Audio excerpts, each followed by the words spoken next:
So, Sharon, of course, I've been looking forward to speaking with you. I have to start by saying a huge congratulations to you on yet another Emmy Award nomination for Bad Sisters. Congrats, Thank congrats, congrats. you. How are Thank you you. feeling? Because this is like your third nomination for this particular series. Like you have to feel amazing. Oh, totally amazing. I mean, especially because it's a second series. I don't know, that can kind of go either way, can't it? Sometimes it takes a while for people to find a series and then they're all in on the second one. But then sometimes when you have a series that's, with the first one, it was kind of for us, it was a bit of a phenomenon, because Yeah. it really kind of broke through and it was this sort of small Irish show that we weren't expecting to sort of go global in that way. And then you come back with the second season, you kind of hope that people are still interested, but it's been amazing actually. I was surprised. I was surprised. Really? Were you? For myself, yeah. I mean, Yeah. yeah, actually. And I guess because maybe, I was in that comedy half hour space for so long. Yeah. And then suddenly when you get a best actress drama nomination, you're kind of like, what? But so it was such a, it was just such a thrill. You Yeah. know, I either read or heard somewhere that you made mention of finding your like confidence this second go round with season two. Like, Yeah. was that Yeah. like more so of a personal self, like, dive in that you came to grips with more, or more of like confidence in your profession? Um, I mean, they're both sort of connected, aren't they? But particularly, I think professionally, because, well, I started doing this, well, late in life, relatively, So, I wasn't doing it all throughout my 20s. I didn't go to drama school in my teens. I got my break when I was sort of halfway through my 30s. And so, Yeah. there's a certain kind of, there's loads of good that comes with that. You're much more, I think you're quite normal. You can stay a normal person for longer, but you also, you feel like a bit of a, like you sort of snuck in through the back door Mhm.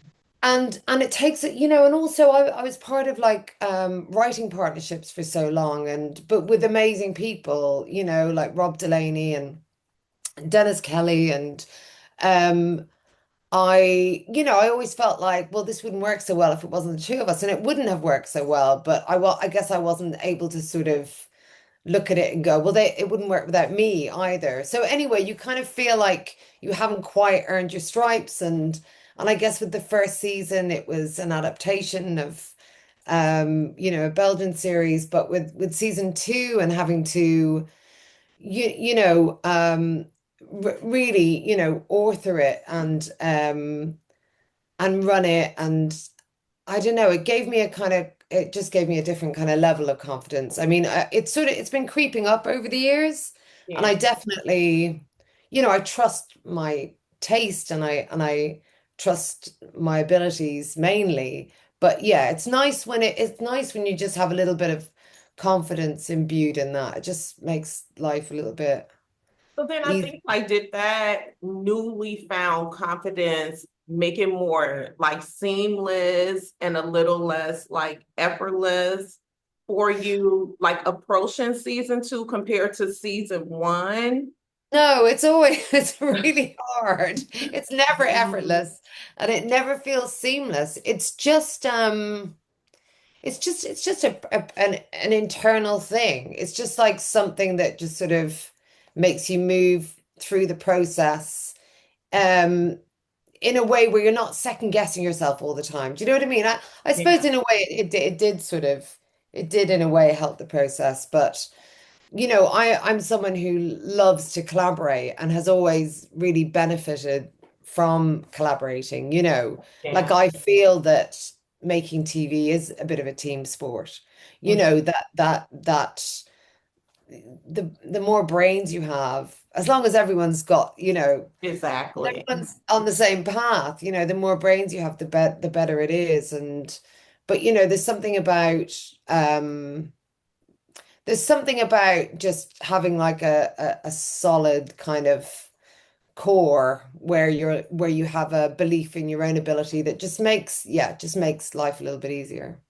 I just kind of want to go back to something you mentioned before. You have gotten a little bit, well, you've gotten started considerably late, right? Which I don't Yeah. think is late. I think it's like absolute perfect timing. But I guess if we're looking at things, how the world look at things, it would be considered late, right? Yeah. Sharon, it makes me look at and reflect on from the outside looking at all of the success. Like you are so freaking successful. You know what I mean? And you started in your 30s. Like, how does all of that resonate with you? Like, how does the successful like element of all of what you do feel? Well, thank you so much. Yeah, I've been in a one speed only since, I got my break. I've just been like, Yeah, let's just do this. Um, so if I'm honest, really, there hasn't been a huge amount of reflection, you know. Um, I mean, every so often you find yourself in a room, like we were doing an Emmys photo shoot for showrunners, and it was, Ben Stiller and it was an exciting kind of lineup, and in situations like that, I'm like, oh yeah, whereas like for the most part, most of the time, I'm I think I just still just sort of feel a little bit of an outsider just because I started so late.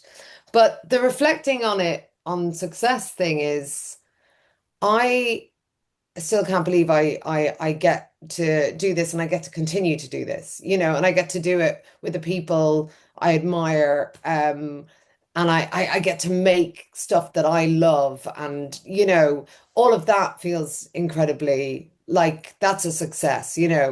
Whereas like when Rob and I were making Catastrophe, and that was a good while ago, and that sort of came out of the gate sort of a success. Like we yeah, got Emmy nominated, and you know, um, it felt kind of huge. But we would just move on to the next series or season and the next season, and you kind of get on this sort of conveyor belt where you don't really have time to sit around cheersing yourself. yeah. You just kind of move on, and then every so often, you know, it'll hit you and you'll go, no, it's pretty good.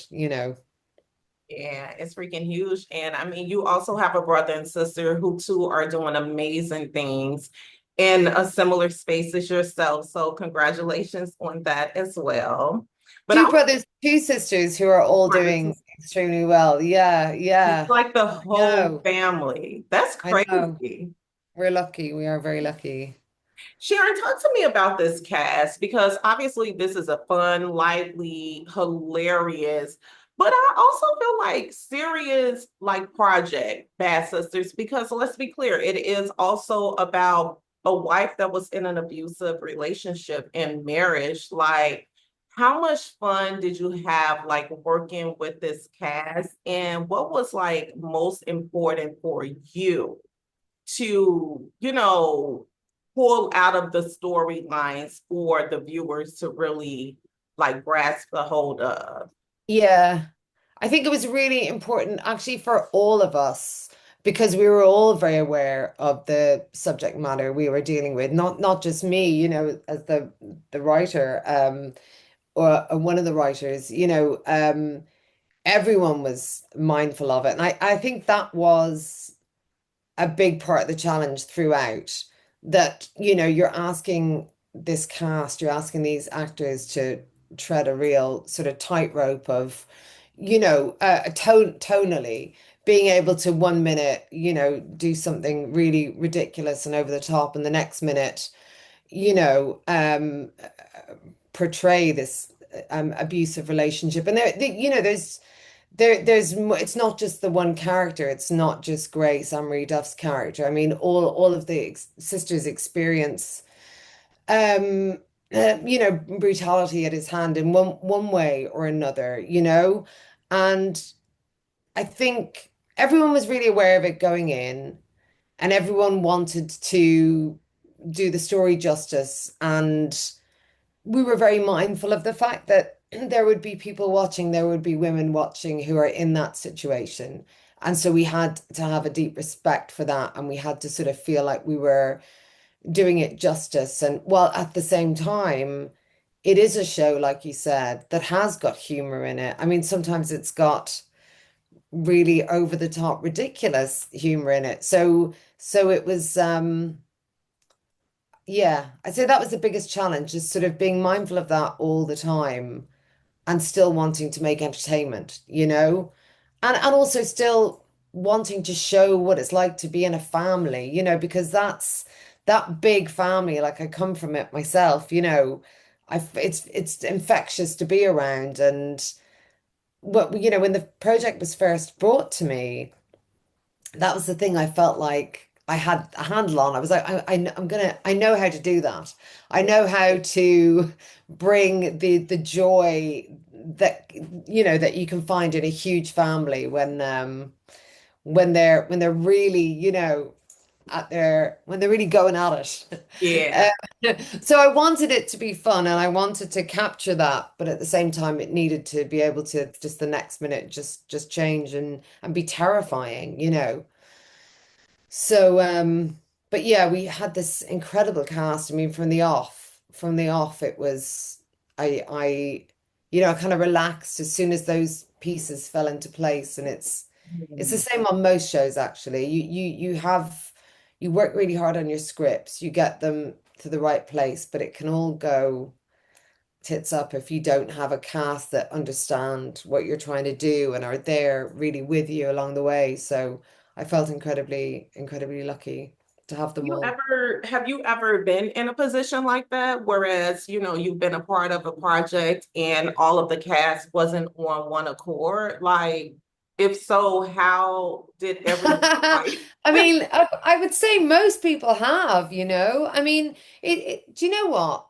We were talking about it the other day. We did a sort of actors roundtable, and most of the actors involved in it were in ensemble, type shows. Okay. And the majority of the time, it's good. The majority of the time you are working with people who are lovely and happy to be there and want to be in this team, and, realize that they're lucky, and, all of that. And occasionally when it's not like that, all it does is make you steel yourself for next time. You're like, right, next time I won't let that happen. Next time I think as you get older as well within the industry, you have less time for bullshit. So Yeah. you just think, I'm just going to make it a bullshit free zone. And, you know, you just ask the questions, you go, have you worked with that person before? You do a little bit of homework like you do with any job. Yeah. And I think that makes me think back to when you got started, in this industry for the most part, or got your big break per se. Yeah. Like, personally, are you happy, or do you feel like you embarked upon this path like at the perfect time? Or is there any part of you, Sharon, that feels like, oh, I wish I would have got started younger? Um, well, I don't know. It's a weird one because my first experience of writing my and starring and producing my first show was with my best friend, and we got to make exactly the show we wanted, and we had an amazing time, by the way. And it sort of set me up to with these expectations, that this is how it always is and this is how it should be. So I don't know. I don't know if I had started younger, I don't think I would have had that experience because even though, we were talking about finding confidence over time, because I was in my 30s and I had a certain kind of awareness of myself and, a level of kind of, well, I've waited this long. This isn't how I'm going to do it. Yeah. Um, so so yeah, and then there's the other side of me thinks if I had started younger, if I had got my break in my 20s, or younger, I just wouldn't have had the same stories to tell. I mean, I wouldn't have been able to write the way I write, because I hadn't lived. So whereas I spent my 20s doing every job under the planet, waitressing and office work and sales and barmaid, chambermaid, like I've done everything and um all the craft jobs. I've done them. So, and I've lived a life, I've sort of lived in low level shared accommodation, I've lived in squats, I had plenty of life and plenty of stories so that when it came to writing, you Yeah. know, I felt like there was a truthfulness or a realness that came with it.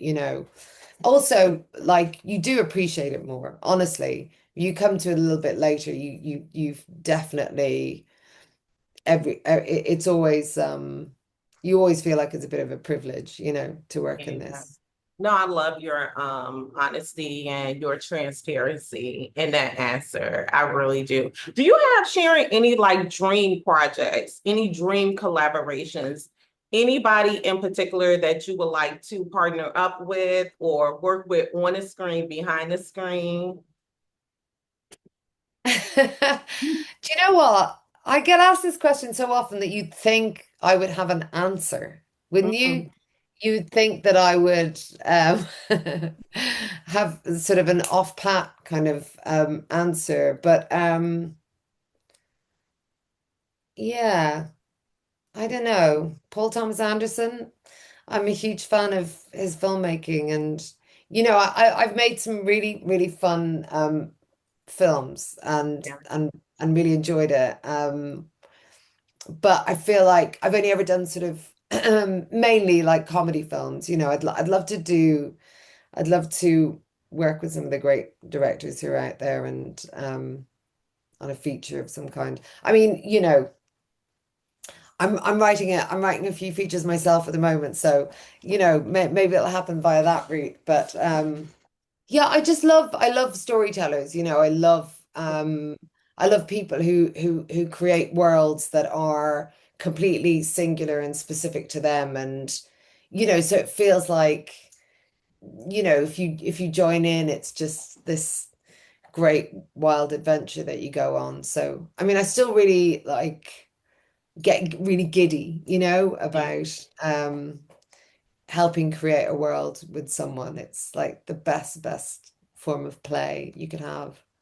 And I know our time is soon coming to a close, but clearly you are on the screen, Sharon. You are also behind the scenes of things. Like, do you prefer being on screen as an actress or more so behind the scenes on a writer, producer, director? Yeah.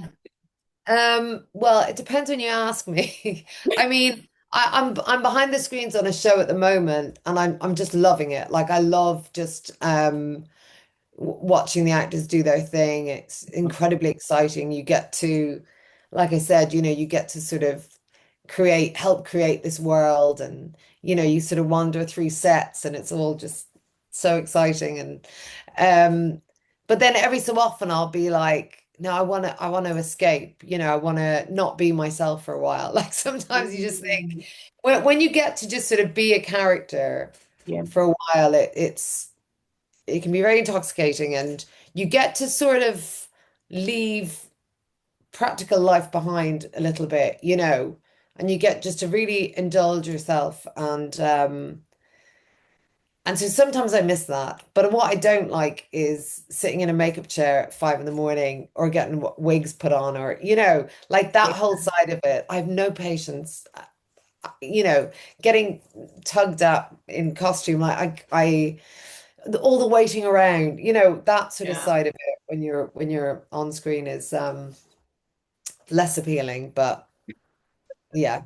The I things would that say in we answer to your question, I prefer my favorite thing is just before we got on here, I was just writing. Like that's my favorite thing. That's the Mhm. behind the scenes that I really love because the possibilities are endless at that point, at the beginning. Yeah. No, I love that. I absolutely love that. How do you balance it all, Cher? Because you're a parent, you're an actress, you're a writer, like you're filling so many different shoes. Like, how do you find a healthy balance in not only your personal life, but also your profession and what you do? Well, weirdly, and this is a genuine answer, I do feel like I balance it. I mean, it doesn't mean that I get it right all the time and sometimes like it really, my backlog of work piles up. I've got scripts that I'm supposed to have done notes on. I'm behind. I feel like wrecked. But for the most part, somehow, I don't know how. Oh, I do know how. I've got people helping me. I've got a good team of of people around me. And also, I don't have any hobbies. This is it. This is all I do. Like, this is my for fun. So Yeah. it's not, do you know what I mean? I use my time in a way that I think is quite, what do you call it? Like, I'm quite careful with my time. You know, I don't really, I don't waste a huge amount of it. So, that would be like my pet peeve is like wasting time. I love that. I love that. So I have to ask, and hopefully you can share something. You probably already know where I'm going with this, the Amanda Knox project. That is premiering in 8 days. Is there anything that you can share about playing Amanda Knox's mother? Or do we have to just wait and see? Well, I mean, I am actually really excited for people to Mhm. see it because I think people have, a very much like a preconceived idea Yeah, about her and about what happened. yeah. So I'm interested for people to see it and to, you know, get a look at a story that is, yeah, that people think they know. But I think all I'll say is that it's not your straight up sort of American crime story. It's not like your straight up courtroom drama. It looks at what happened with a much wider lens, and it's sort of it's about the family and the families and the impact on them, and it is quite a lot about the mother-daughter relationship and what they went through together. So yeah, I mean I haven't done anything like it before, so I am Yeah. very interested to see what people think. What are your hopes leading up into the Emmys? Like, how are you feeling? Do you have any hopes in particular, or are you just like whatever happens, happens? Because I definitely have my fingers crossed for you, of course. Oh, thank you. Real when I they said I the name. I rarely, if ever, think think I have a shout. Um, so my what I want is to have a stress-free, brilliant time where I get to sort of catch up with people I know, see some people I admire, have a good party, uh, and come back intact.